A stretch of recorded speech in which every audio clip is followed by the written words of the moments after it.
नमस्कार, प्रणाम और जय हिंद। एक बार फिर स्वागत है आपका डिज़ाइन अवेयरनेस ड्राइव के इस क्लासरूम में, जहां पर हम डिस्कस करेंगे क्लास वाइज और आपको प्रिपेयर करेंगे डिज़ाइन के क्षेत्र से जुड़े सारे कॉलेजेस के बारे में।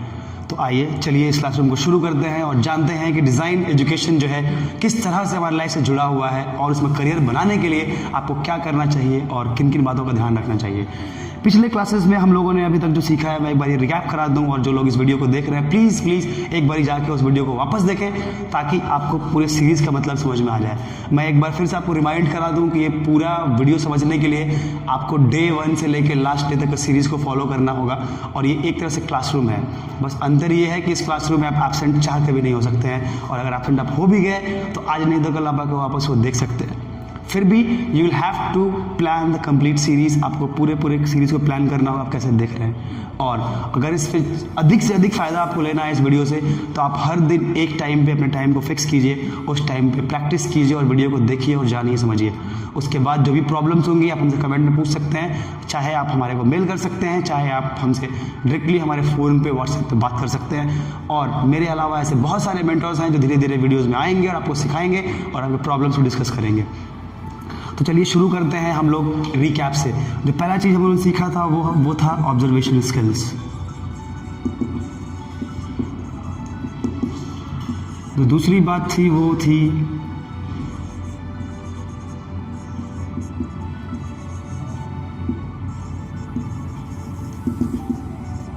क्रिएटिव एबिलिटी, और उससे पहले हम लोग जिक्र कर चुके थे कि what is required to study or to become a design student। Designer बनने के लिए, डिज़ाइन स्टूडेंट बनने के लिए बस एक ही चीज़ की ज़रूरत है, और वो है थॉट की। यानी कि अगर आप सोचते अच्छा हैं या फिर आपकी सोच उस तरफ जाती है कि हर बारी किसी चीज़ में आप इम्प्रूव कर सकते हैं, यानी कि किसी चीज़ को आप नए तरीके से पेश कर सकते हैं, या फिर किसी चीज़ को आप अपने ऑब्जर्वेशन से उसको और बेहतर बनाने की सोच रखते हैं, और कहीं ना कहीं आप उसको करने बढ़ जाते हैं आगे, वहीं से शुरू होती है पूरे डिज़ाइन के सिस्टम, और वहीं से स्टार्ट हो जाता है आपका डिज़ाइन का एजुकेशन। तो आइए हम लोग अब इस चीज़ को आगे लेके बढ़ते हैं। और रही बात क्रिएटिव एबिलिटी की, जो मैं मिस कर रहा था, वो ये है कि अगर हम ह्यूमन बीइंग्स हैं और हम अगर सोचने की क्षमता रखते हैं और कुछ नया बनाने की क्षमता रखते हैं, तो we have the creative ability. हम ऑलरेडी क्रिएटिव हैं और हम अपने एबिलिटी को यूज़ करेंगे। आज की क्लास में शुरू करने से पहले मैं आशा करता हूं, और मैं पहले भी रिक्वेस्ट कर चुका हूं कि अभी तक आप जो मैंने लिस्ट दिया था सामान का, वो सामान खरीद चुके होंगे, और उस लिस्ट का इस्तेमाल आज हम लोग एक एक करके धीरे धीरे करके यूज़ करेंगे। तो सबसे पहला चीज़ जो हम लोग अब कर रहे थे वो ये था कि हमें एक सामान का लिस्ट खरीदना था। जो सामान मार्केट में मिलना था वो आपको खरीदना था, और उसके बाद जो लोग डिस्कस करने वाले थे वो ये कि जो हम लोग एक ऑब्जेक्ट की लिस्टिंग कर रहे थे, जो मैंने लास्ट क्लास में बात की थी, वो था 600 ऑब्जेक्ट्स की लिस्टिंग। 600 ऑब्जेक्ट्स की लिस्टिंग की जा रही थी। तो ऐसा नहीं है कि ये कोई रॉकेट साइंस है या फिर ये कोई ऐसा चीज़ है जो हम ही लोग कर रहे हैं। ऐसे बहुत स्टूडेंट्स हैं। मैं करीब 5000-6000 स्टूडेंट्स को अभी तक पढ़ा चुका हूँ, और मैं अलग अलग वर्कशॉप सब जगह जाता हूँ जहाँ पे बेसिक प्रोसेस है डिज़ाइन को समझने का और थॉट को वापस करने का। तो अभी जो हम ऑब्जेक्ट्स लिख रहे थे उसका वैल्यू सिस्टम क्या है, उसकी रिक्वायरमेंट क्या है। तो अगर आप एक बारी कोई ऑब्जेक्ट के बारे में लिखते हैं या फिर उसके बारे में सोचते हैं, तो सबसे पहली चीज़ जो दिमाग में आती है बात, वो क्या होती है? वो ये होती है कि जब आप उस ऑब्जेक्ट को देख रहे होते हैं या फिर जब पहली बार कभी उसको देखा था, आप उसको रिकॉल करते हैं। यानी कि हम कुछ नहीं कर रहे होते हैं, आप अपने दिमाग को एक रिकॉल सिस्टम देते हैं। अब मैं आपको बताऊं कि रिकॉल कितना इंपॉर्टेंट है, रिकॉलिंग सिस्टम को डेवलप करना कितना इंपॉर्टेंट है। एक सिंपल एग्जांपल लेते हैं एयरटेल की। आप टीवी पर दिन भर एयरटेल देख रहे होते हैं, अचानक से घर से बाहर निकलते हैं, गेट के आगे पान दुकान के डब्बे पे लगा होता है, उसके बाद फिर आप आगे जाते हैं, रिक्शा पे लगा होता है, फिर उसके बाद अचानक से आप ट्रेवल करने जाते हैं तो हाईवे से बड़े बड़े होर्डिंग्स लगे होते हैं।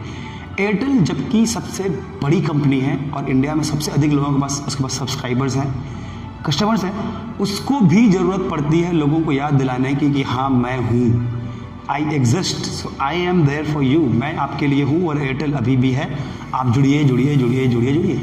तो दो चीज़ें, एक कि आपको बार बार बता रहा होता है। दूसरी बात, वो जितने बार दिखेगा आपकी क्रेडिबिलिटी आपकी बनेगी और आप उससे जुड़ने की कोशिश करेंगे, तो वो अपने आप को आपके पास हर प्लेटफॉर्म पे लेके आ जाता है और ख़ुद को प्रेजेंट कर देता है और वहाँ से आपको रिकॉल देता है और फिर आप उसको रिकनेक्ट करते हैं कि अरे यार एयरटेल तो हर जगह, यहाँ भी, यानी कि वो एक अच्छा ब्रांड है, एक अच्छी बात है। तो आप जुड़े रहना कोशिश करते हैं। और ख़ास बात यह है कि मैं भी एयरटेल यूज़र हूँ, तो एक एग्जाम्पल अच्छी सी बात है। ये मेरे सोचने का सिस्टम है और अभी तक ईश्वर कृपा से ये बात सब जगह सही रही है और एक एग्जाम्पल अच्छा रहा है, तो आप रिकॉलिंग सिस्टम समझ सकते हैं।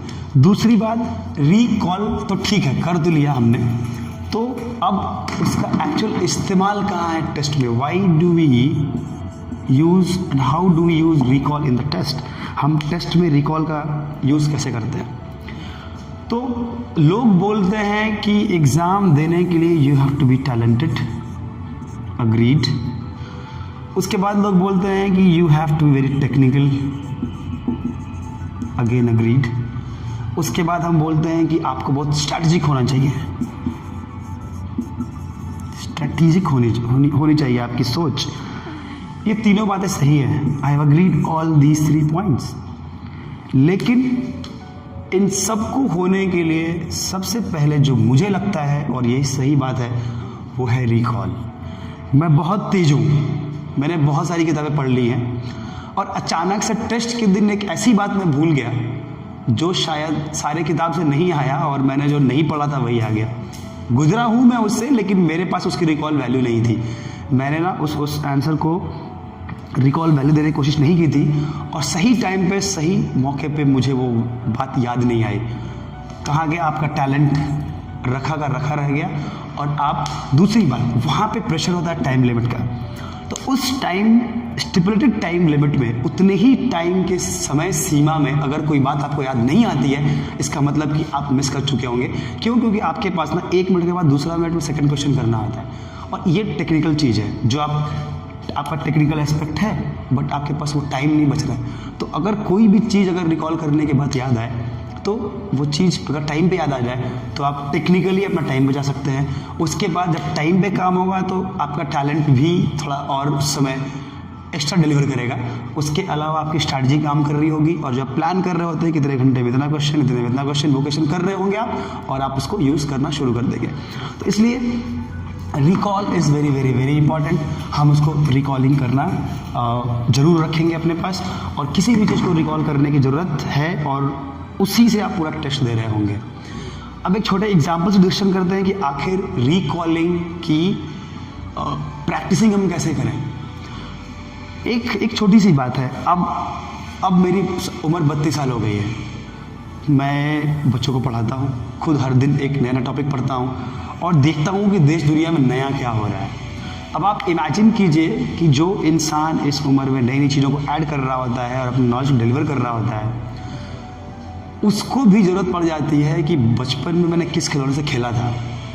अब आप इमेजिन कीजिए कि अचानक से मैं कहीं पढ़ा रहा हूँ या फिर मैं कोई बहुत ही इंपॉर्टेंट काम कर रहा हूँ और एक वीडियो आता है जहाँ पर एक बच्चा छोटे से कागज़ से एक कागज़ की किश्ती बना रहा है और पानी में वो चला रहा है।